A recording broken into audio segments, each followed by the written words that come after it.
자, 안녕하십니까. 노버스 인더스트리 노 사장입니다. 추석 연휴가 끝나고 6일간의 긴 연휴가 끝났습니다.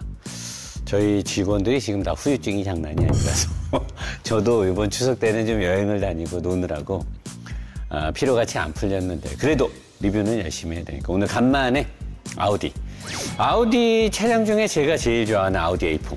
제가 늘 사람들이 물어보면 아우디는 늘 나가 있어야 되나요? 라고 했을 때 A4는 들어와 있어도 됩니다. 아우디 A4는 되게 좋거든요. 장점이 많아요.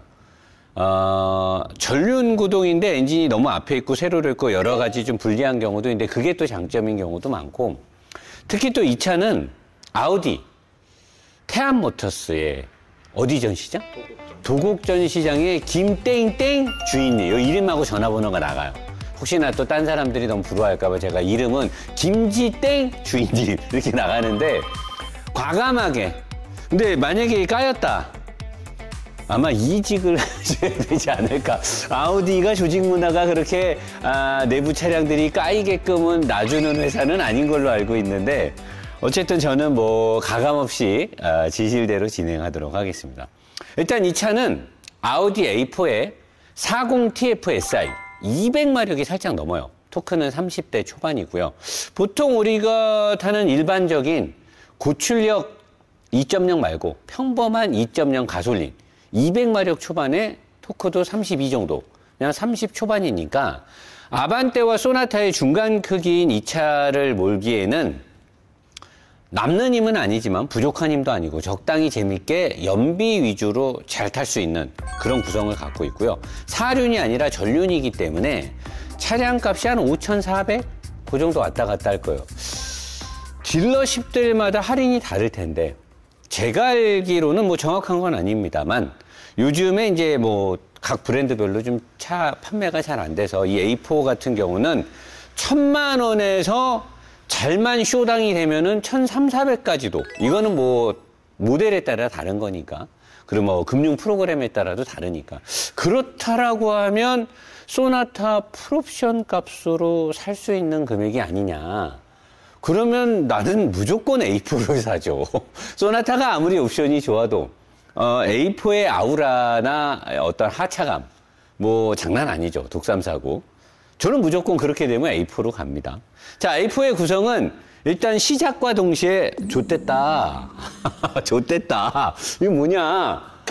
이 급이 차가 본네트가 스틸인 거죠. 좋댄 거죠. 그냥 좋댄 거죠. 왜냐하면 이 차는 앞이 무거워요. 왜냐? 여기 보시면 여러분, 여기 댐퍼의 꼭지점, 여기 꼭지라고 하면 사람들이 또 오해하고 그러는데 꼭지점입니다. 댐퍼의 꼭지점이 양쪽으로부터 앞에 엔진이 있죠. 앞에. 완전히 앞에 엔진이 있고, 보통은 이제 BMW나 벤츠 같은 경우는 요 어디에 엔진이 들어와 있고 미션은 안 보이는 데에는 밑에 미션이 훤히 보이죠. 미션 정비하기 아주 편하게 되어 있는 거예요. 그러니까 굉장히 엔진이 앞으로 조금만 추돌 사고가 나도 이제 엔진의 데미지를 먹을 수 있는, 엔진이 굉장히 앞으로 빠져 있는데, 이게 사실 무게 배분에서는 되게 안 좋을 수도 있는데, 가로 배치로 해서 미션이 옆에 붙어 있는 것보다는 얘가 무게 배분이 좋아요. 걔네들보다는. 왜냐면 미션이 저쪽에 이렇게 누워 이쪽에 이렇게 있단 말이에요. 미션이 이쪽에. 그러다 보니까 BMW의 5대5, 3시리즈의 5대5의 무게배분이나 요즘 새로 나오는 신형 C클래스에 비하면 얘가 엔진이 앞으로 너무 많이 나와서 무게배분에서 안 좋을지 모르지만 걔네는 후륜이고 얘네는 전륜이기 때문에 전륜차가 앞쪽에 무게 편중을 좀 줘야지만 앞바퀴 그립도 많이 살리고, 그리고 얘는 정확하게 개언도로 밀어버릴 거기 때문에 이 구성이 나쁘진 않습니다. 그래서 어차피 개언도를 밀어버릴 거니까 앞이 무거워도 상관없어요. 왜냐면 얘는 하체에서 제가 설명을 할 거고 뭐 내일 주행에서도 얘기하겠지만 언더로 날아가도 됩니다. 언더에 날아가도 되게끔 세팅이 돼 있어요. 운전이 되게 재밌고, 뭐 본네트가 스틸이니까 다른데 뭐 말할 것도 없죠. 인사이드 패널 당연히 스틸이겠죠. 본네트를 스틸로 만드는 회사가 인사이드 패널을 알루미늄으로 할 리가 없죠. 대신에 아우디는 부드러운 승차감을 주니까 요런데 댐퍼가 꽂히는 곳이나 휠하우스 같은데 전부 다 알루미늄이에요. 대신에 뼈대는 다시 스틸이겠죠. 스틸로 돼 있고, 자, 그리고 엔진 쪽을 보게 되면 일단 흡기 쪽은 플라스틱, 뭐 요즘 차량 다 이렇게 돼 있고, 알터네이터의 크기를 봤을 때 마일드 하부는 절대 안 들어갔을 크기 같은데, 마일드 하부 없지? 그냥 일반 모델이고요.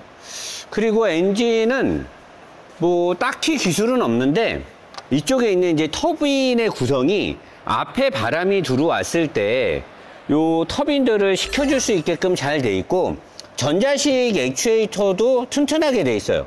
기존에 요거 로드 끄트머리라든가 이쪽도 그렇고, 터보 쪽에 사실 예전에 아우디라든가 폭스바겐이 이제 오래되면 누유 이런 것들이 걱정이 됐는데, 얘는 사실 출력도 높지 않고 시원한 곳에 위치를 하고 있어서 그런 거 괜찮을 것 같고, 그 다음에 엔진 블럭이 제가 아우디 폭스바겐 얼핏 알기로는 엔진 블럭이 스틸이거든요. 얘도 보니까 요 카메라에는 안 잡히는데 엔진 블럭이 지금 스틸이에요. 여기 보면 요 밑에 까맣게 돼 있는데 엔진 블럭이 스틸입니다. 지금 자석이 붙거든요. 그러니까 얘는 헤드 쪽 누유나 이런 거 빼고는 엔진 되게 튼튼한 거죠. 스틸이니까.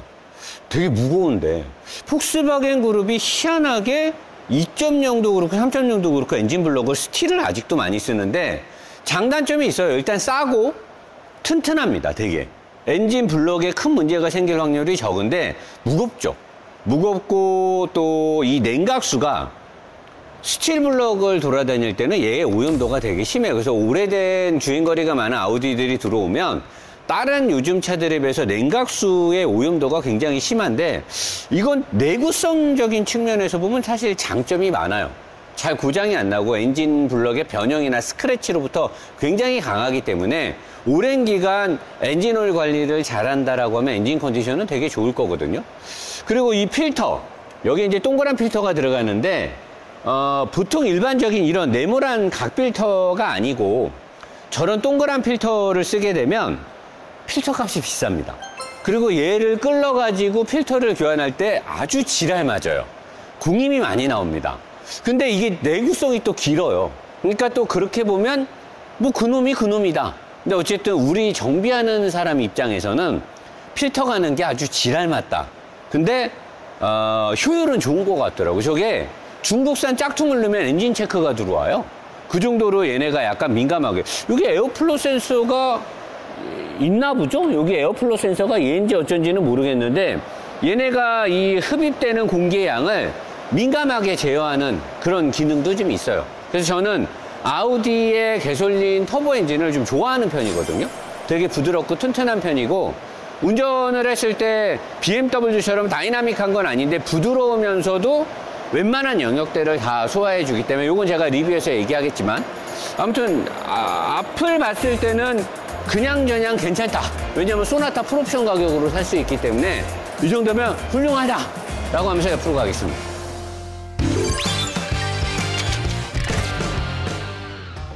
자, 아우디 옆은 제가 과거에 아우디를 칭찬한 부분, 승차감에 관련된 세팅이 되게 잘 돼 있다. 하지만 운동 성능에 관해서는 부족하다. 늘 저는 똑같은 기조로 얘기를 했죠. 근데 제가 늘 말하듯이 The new East Ano is the best. 최신의 노사장이 최강의 노사장이다. 제가 차를 리뷰하면서 공부를 되게 많이 하거든요.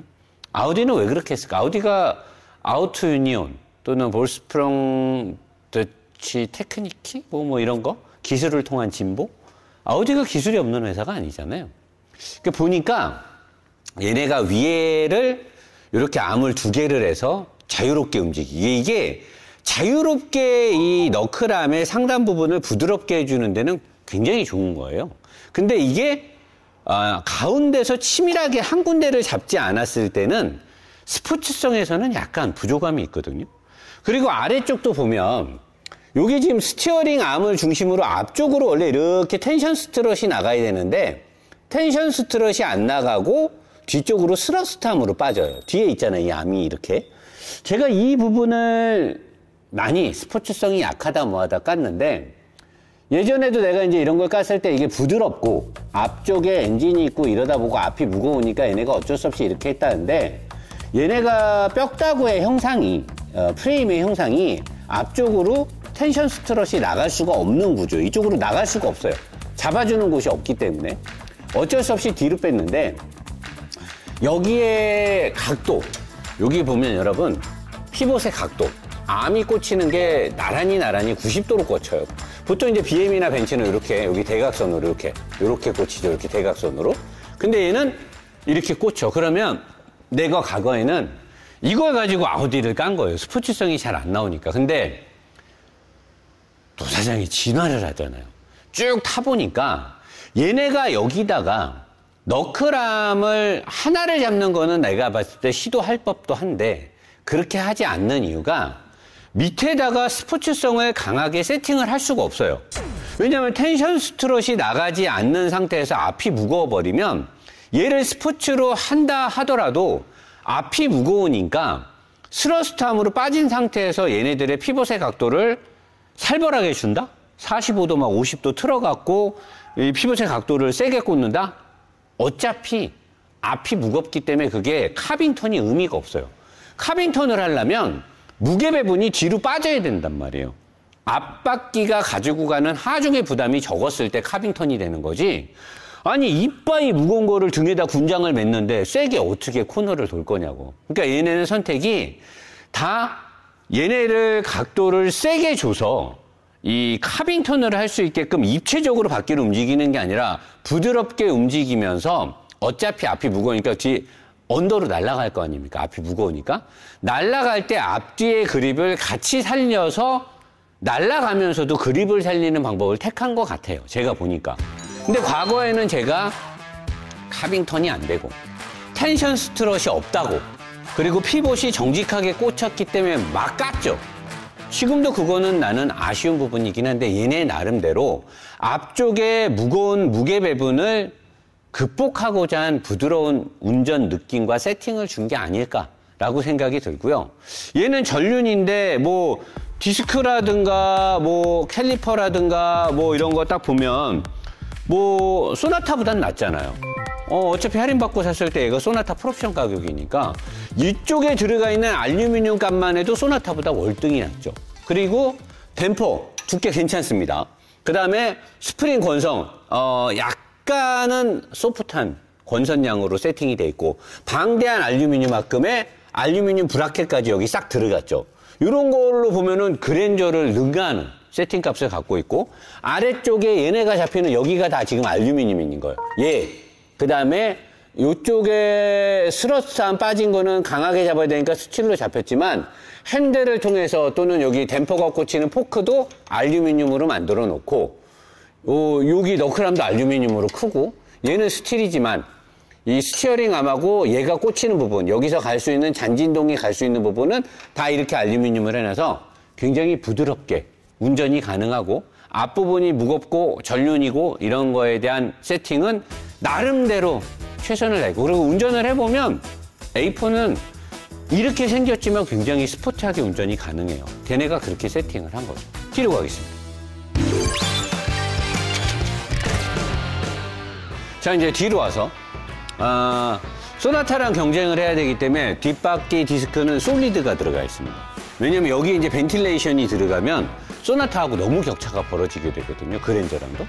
요거는 사실 수입차에서는 약간 좀 민망한 디스크긴 하지만, 어차피 얘는 뒤에가 갖는 하중 부담이 적기 때문에 디스크가 요 정도 크기만 돼도 아리가또한 거고, 패도도 넓어요. 근데 디스크는 솔리드인데 대신에 디스크의 두께는 두껍습니다. 두꺼운 걸로 퉁치고 간다라고 생각하면 될 것 같고요. 댐퍼는 무지하게 얇아요. 무지하게 얇고 무지하게 깁니다. 얇고 긴 댐퍼는 사실 과거 같았으면 제가 엄청 깠는데, 벤츠들이 이렇게 하면서 뒷바퀴 쪽이든 앞바퀴 쪽이든 가늘고 긴 댐퍼를 넣어서 부드러움에 되게 특화된 세팅을 한단 말이에요. 얘네도 아마 그렇게 했을 거예요. 근데 이게 운동 성능이 필요로 하거나 묵직한 느낌은 못 주는데 굉장히 부드럽고 장거리를 갈 때도 굉장히 사람한테 편안한 느낌을 주거든요. 얘네가 아마 그런 세팅을 한 것 같고, 위쪽에 방대한 알루미늄의 이 댐퍼 마운트가 들어가 있죠. 요거는 사실 요즘에 국산차들도 이렇게 하니까 뭐 잘했다고 칭찬할 만한 부분은 아니고, 어쨌든 댐퍼는 민성이 것처럼 가늘고 길게 아우디의 이 A4의 뒷바퀴의 승차감은 굉장히 부드러움을 줍니다. 운전할 때 특히 그게 나고, 그리고 아까 앞쪽에 그러면은 카빙턴을 못하고 그러면 타이어에도 무슨 영향이 있지 않는데, 우리 박민성 PD가 요새 차를 많이 알아요. 공부를 많이 하거든요. 민성이가 저한테 그러더라고요. 대표님, 그래서 아우디 A4는 앞 타이어가 245 시리즈가 들어갑니까? 그러는데 여기 딱 보니까 245가 들어가죠. 넓어요. 보통 이렇게 작은 차에 앞바퀴 타이어를 광폭을 쓴다라는 거는 카빙턴을 못하니까 평평하게 움직이고 타이어의 그립으로 버티겠다는 거죠. 그리고 아마 뒷 타이어를 똑같은 걸 쓸 거예요. 뒤에도 보니까 역시나 뒤에도 245가 들어가죠. 이렇게 해서 앞뒤에 타이어빨, 제가 아우디 S5를 리뷰하면서도 타이어빨 얘기를 했었을 거예요. 그러니까 얘네들 특히나 아반떼 N도 그렇고 타이어빨의 영향을 받으려고 하는 이유가 뭐냐? 앞바퀴가 카빙턴을 하지 못하니까 평범하게 움직일 때는 타이어의 그립으로라도 버티겠다라는 그런 세팅이 들어간 거고, 자, 뒷바퀴가 후륜이었으면 이쪽에 있는 트레일링 암하고 앞쪽에도 트레일링 암이 하나 더 있어야 되는데 없죠. 없고 어퍼암이 비슷하게 이쪽으로 알루미늄으로 된 어퍼암이 들어가요. 승차감에 관련된 거를 부드럽게 하겠다 이렇게 하고, 너클암 위쪽에 있는 어퍼암에 요 활대 링크를 걸었는데 여기도 알루미늄을 이렇게 썼죠. 부드럽게. 자, 그리고 뒷바퀴 쪽에 밑에 메인 로우암을 알루미늄으로 했어요. 당연하죠. 아우디는 부드럽게 세팅을 하니까. 그리고 위쪽에 어퍼암 스틸이죠. 그리고 토어 컨트롤 링크가 여기 있어요. 근데 얘네가 각도나 길이가 뭔가 아우토 유니온에서 우리도 5개 링크를 걸어서 어쩌고 저쩌고 하겠다라는 계획은 그럴싸했는데, 얘네 이 구성은 꽈뚜로가 들어갈 때도 크게 바뀌진 않거든요. 근데 얘네 이 서스펜션의 움직임의 구성은 부드러움에 포커스가 맞춰져 있습니다. 그리고 앞바퀴가 치밀하게 카빙턴으로 움직이는 세팅이 아니기 때문에 뒷바퀴도 당연히 그렇게 치밀하게 하면 안 되죠. 그러면 앞에가 말도 안 되는 온도로 계속 밀리니까. 뒷바퀴도 어느 정도는 부드럽게 세팅이 돼야지, 앞은 밀리게 세팅이 돼 있는데 뒤는 강하게 간다? 그러면 뒷바퀴의 그립이 너무 세면 뒷바퀴로 구동도 안 가는데, 뒷바퀴가 세면 뒷바퀴가 오히려 끌려버리겠죠. 그러니까 얘네는 같이 밀리면서 거기다가 위쪽에 어퍼암을 두껍게 해갖고 알루미늄을 써서 부드러움을 주면서 토어 컨트롤 링크니 뭐니, 이게 보면 왜 그러냐면 저쪽에 여러분 보시죠. 저기 밑에 하나, 위에 하나, 여기 위에 하나. 요 맨 위에 있는 어퍼암, 그 다음에 두 번째 있는 토어 컨트롤 링크 요쪽에 있는, 그 다음에 세 번째 있는 메인 로우암. 얘네가 나란히 또로록 돼 있어요. 도레미 이렇게. 저렇게 돼 있으면 쟤네가 역할 수행을 제대로 못하죠. 로우암은 가운데 있어야 될 것이고, 토어 컨트롤 링크는 뒤로 빠져야 될 것이고, 위에 있는 어퍼암은 대각선으로 쭉 뒤로 빠져야 되는데 쟤네는 나란히 있잖아요.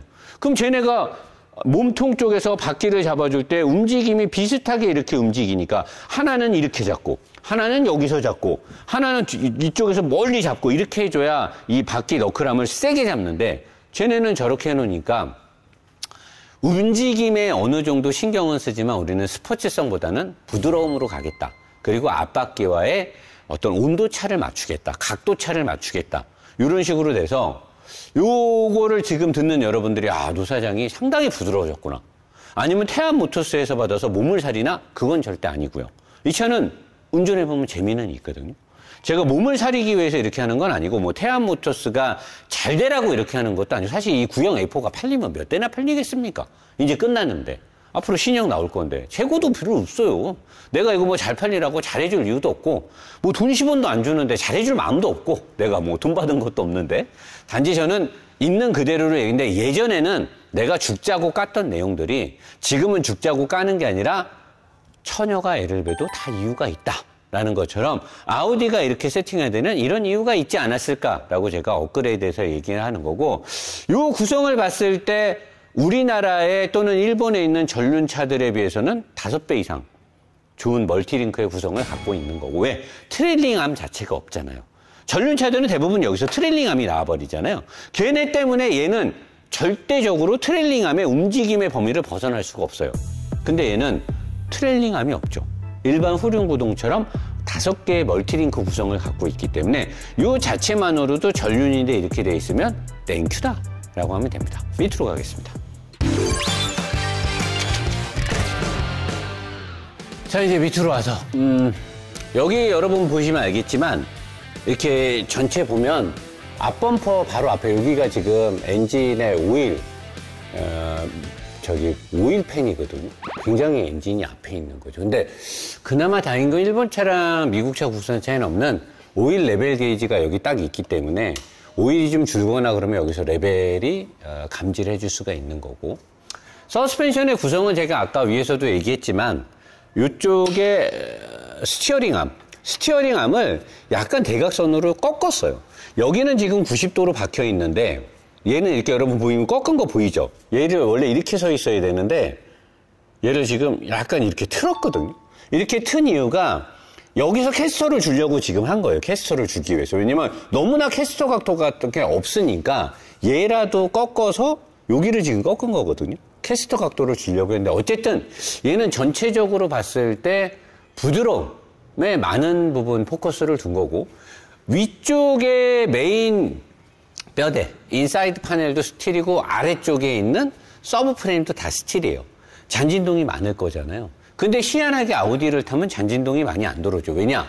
엔진을 잡아주는 이 마운트에 엄청난 기술이 들어가죠. 알루미늄을 엄청 크게 해놨고, 이쪽에도 보통의 전륜차랑 다르게 엔진을 가운데 두고 양쪽에서 마운트를 굉장히, 보면 여기 액체 봉합으로 여기 전기로 지지는 거 들어간 거 보입니까?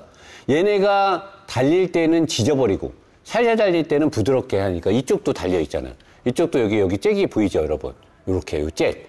요게 지금 엔진 마운트 안에 액체를 넣어서 전기 신호를 통해서 엔진을 단단하게 묶거나, 언제 단단하게 묶고 빨리 달릴 때는 흔들리니까, 천천히 달릴 때는 쟤네가 풀어서 엔진 진동이 차를 못 들어오게 하는 거예요. 그러니까 스틸의 범위가 많다 하더라도 이런데 엔진 주변에 있는 알루미늄들이 방대하게 이렇게 들어간 거죠. 엄청나게 크잖아요. 왜? 엔진 블럭이 스틸이잖아요. 여러분 보이죠? 내가 아까 위에서 그랬잖아요. 엔진 블럭 스틸이라고. 이렇게 스틸을 해놓으니까 튼튼한 대신에 진동이 생기고 뭐하고 하니까 이런 기술들이 들어가는 거예요. 나는 생각하지, 이런 기술을 쓸 돈으로 그냥 엔진 블럭을 알루미늄으로 만들지, 왜 이렇게 스틸로 만들고 나머지를 이렇게 할까? 근데 이유가 있는 게, 얘네가 이 엔진을 폭스바겐하고 세아트라든가 복소리가 여러 브랜드가 다 이 엔진을 써요. 폭스바겐은 공룡 그룹이잖아요. 그래서 튼튼하고 범용적이고 안전한 세팅을 갖기 위해서 아마 스틸 블럭을 쓰지 않았을까 싶은 거고, 요런 데 보면 이 스테빌라이저를 통해서 스트레스가 가니까 여기도 또 알루미늄으로 돼 있는 거고, 여기 알루미늄, 요 밑에 다 알루미늄이잖아요. 아래쪽에서 올라가는 거, 여기 지금 이 타이로드 엔드 스티어링 렉 타입이 돌아가는 여기 마운트도 다 알루미늄으로 돼 있어요. 그러니까 얘네가 스틸도 많이 썼지만 알루미늄도 상당 부분 굉장히 많이 들어갔어요. 그래서 아우디를 운전하면 되게 부드러운 느낌이 나는 거고, 뒤에 여기 있는 게 다른 차들의 엔진의 위치인데 여기에 얘네는 미션이 있죠. 이 미션은 DSG 미션입니다. DCT 7단이 들어가 있고요. 수동 기반으로 돼 있는 자동 미션을 하고 있는 거죠. DSG가 들어가서. 이 미션은 장단점이 명확합니다. 단점은 그렇게 똑똑하지 않고요. 내구성이 그렇게 좋지도 않습니다. 장점은 연비가 잘 나오죠. 그리고 오일 관리만 잘해주면, 얘네들은 DCT는 오일 관리를 되게 잘해야 돼요. 오일이 항상 점도 유지가 잘 되고 부드럽고 깨끗한 오일일 때 최고의 성능이 나오거든요. 근데 오일 값이 좀 비싸죠. 그래서 미션오일에 자주 못 가는데, 미션오일 관리만 잘하면 수명도 되게 길게 20만 이상 가져갈 수 있고 굉장히 부드럽게 탈 수가 있어요. 그리고 간혹 스포츠 모드에다 놓고 내가 바꾸면서 타면 운전의 재미도 있겠죠. 하지만 지금에 나오는 이 2.0이나 낮은 배기량이나 낮은 출력에서는 대부분이 연비 위주로 미션 세팅을 해놔요.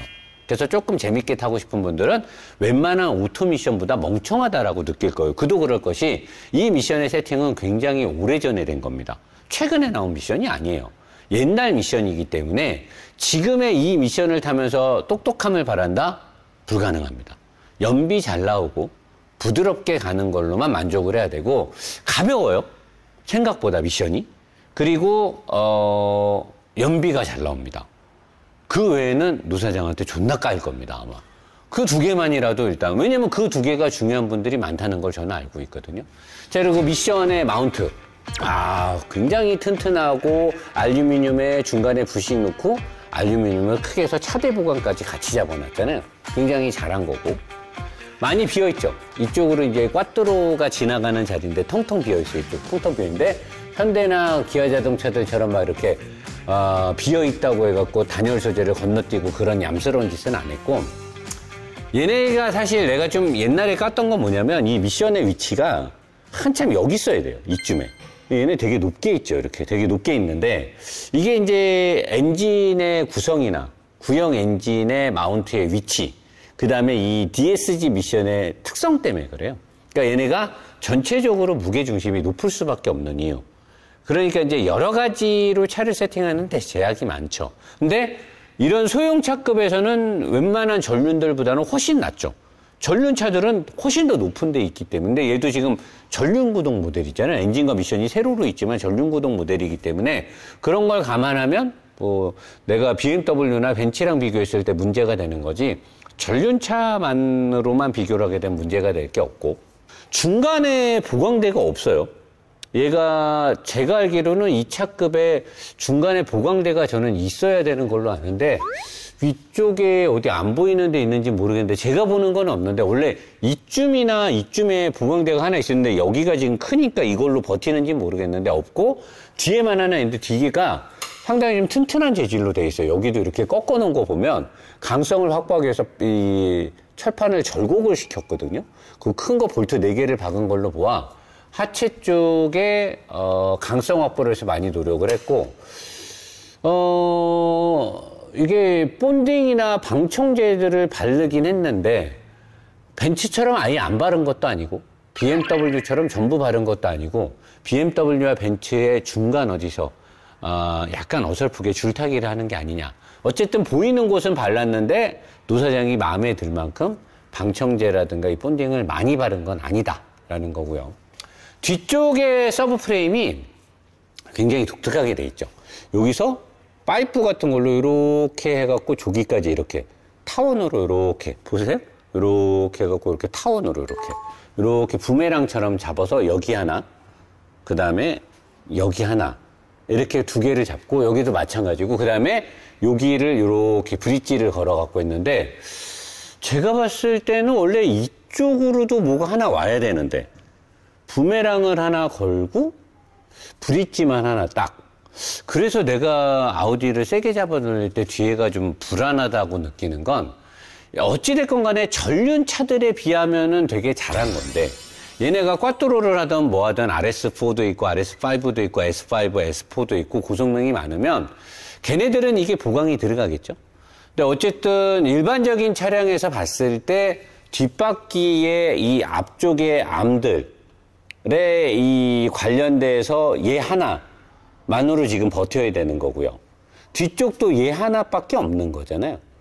근데 뭔가 이렇게 좀 묶어주거나 여기서 보강대가 이렇게 들어가거나 여기서 이제 보강대가 이렇게 뭐 삼각구도로 해서 들어가거나 이렇게 하면 좋은데 그런 거 없이, 그리고 여기도 지금 하드 포인트도 보면 그냥 일반적인 하드 포인트예요. 여기는 좀 부신 기술이 많이 들어갔는데 앞쪽은 사실 국내 차와 비교했을 때 뭐 크게 차이 나는 부분은 없어 보이고, 이 서스펜션의 구조 여러분 보시면 알겠지만 얘가 내려왔고 이 위에 하나가 더 있어야 되는데 없는 거예요. 대신에 업하면 알루미늄을 넣은 거고, 뒤쪽에 띵띵띵 3개, 띵띵띵 3개가 크게 각도 변화 없이 그대로 돼 있죠. 그러니까 얘네가 5개의 멀티링크 구성을 갖고 있지만 크게 깊은 스포츠성의 기술은 들어가지 않았다. 근데 이게 다른 전륜차들에 비하면 엄청나게 기술이 들어간 거죠. 제가 지금 기술이 별로 안 들어갔다 아쉽다라고 말하는 건 스포츠성이 완전히 강하게 세팅된 3 시리즈를 비교했을 때 얘기하는 거고, 얘가 경쟁하는 다른 전륜의 이런 소형 세단하고 비교했을 때 얘는 되게 세팅 기술이 많이 들어가고 하드웨어적인 구성도 되게 복잡하게 들어간 건 맞는 거거든요. 그러니까 여러분들이 이런 걸 생각해 주면 될 것 같고, 자, 제가 아우디의 다른 차량들 중에 깐 차량이 상당히 많지만 옛날부터 중고차 알아가기를 할 때나 아우디의 A4 다른 걸 했을 때는 제가 칭찬을 많이 했었어요. 왜냐? 이 구성이 이렇게 봤을 때는 하드웨어적으로 스포츠 세단에 비했을 때는 부족할지 몰라도 막상 달려보면 전륜의 소형 세단에서는 굉장히 좋은 구성이에요. 부드럽게. 그리고 지금 같은 그런 할인율을 받고 소나타의 풀옵션 가격으로 살 수 있다라고 하면 저는 무조건 이 차를 추천을 하죠. 그리고 내일 저의 본편 리뷰를 보면 알 거예요. 이 차가 얼마나 잘 달리고 얼마나 부드러운 느낌을 주고 얼마나 좋은 연비를 내주는지는 본편 리뷰에서 증명이 됩니다.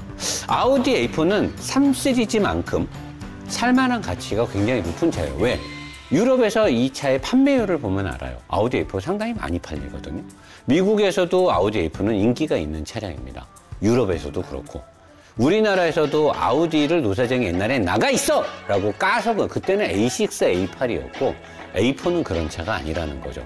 A6, A4는 대형 세단인데도 불구하고 저런 구성이 돼 있기 때문에 내가 깠던 거고 아우디 A4는 그렇지가 않습니다. 그러니까 오늘 이 하체오리기를 다 보시고 내일 본편을 보시고 나서 소형 세단을 구매할 때 특히나 소나타 풀옵션을 살려고 할 때 그랜저는 차 크기 때문에 어쩔 수 없이 아우디로 못 오겠지만 소나타를 산다라고 하면 나는 충분히 대안으로 A4가 굉장히 큰 메리트가 있다라고 봅니다. 내일 본편을 보시면서 차량 선택에 대한 고민을 해결하시면 될 것 같습니다. 프락스를 하겠습니다.